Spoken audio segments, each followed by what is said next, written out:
Falaba sen decatarme. Falaba rapidísimo, unha idea detrás doutra, sen descanso, como se o tempo fose sempre pouco, como se tivera que dicilo todo antes de que alguén decidise que xa era suficiente.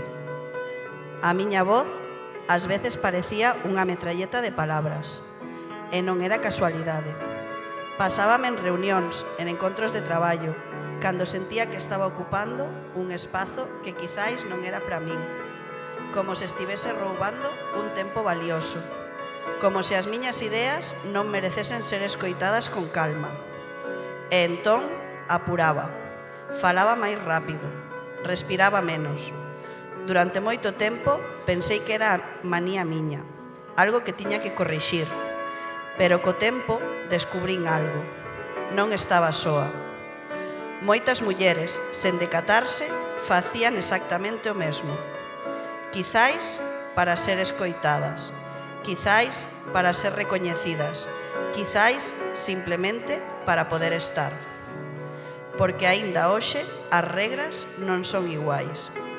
As microagresións seguen existindo e seguen tendo nome de muller.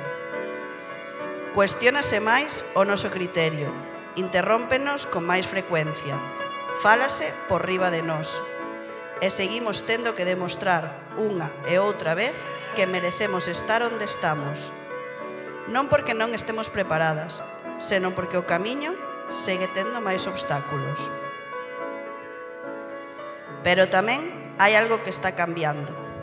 Cada vez somos máis as que estamos, máis as que falamos, máis as que xa non pedimos permiso, porque nomear o que pasa é o primeiro paso para transformalo.